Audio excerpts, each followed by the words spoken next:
Jesu Kristu inkosi. Jesu Kristu inkosi. Siyangibingelela egameni lenkosi uJesu Kristu.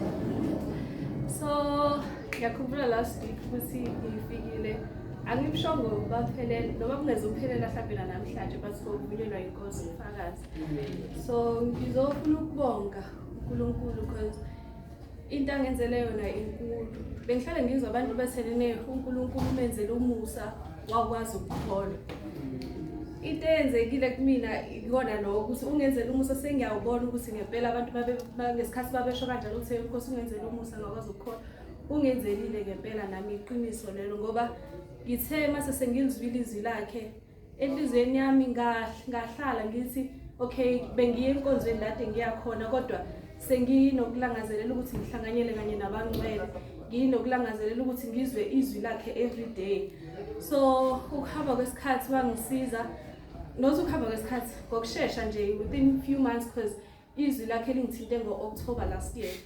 So lesikhathi ngesincane wangihlanganisa nabazalwane abakwazi ukuthi bangifake ekhaya lezwi ngithola izwi every day into ekade ngiyifisa.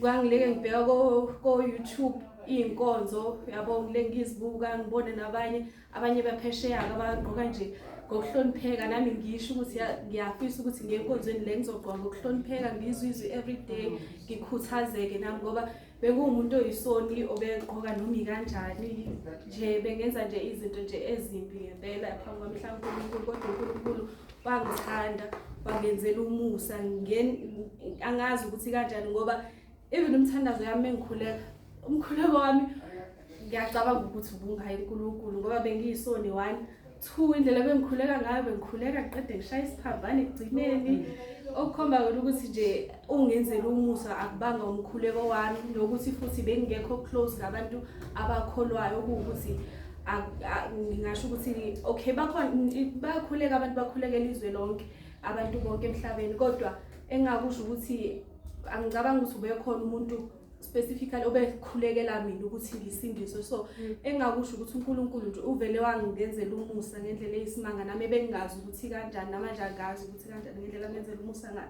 Wangithanda ngiyisoni waphinda wangenzela ukuthi ngikwazi ukuzwa izwi every day ngithola inkonzo njengale kade ngiyilangazelela.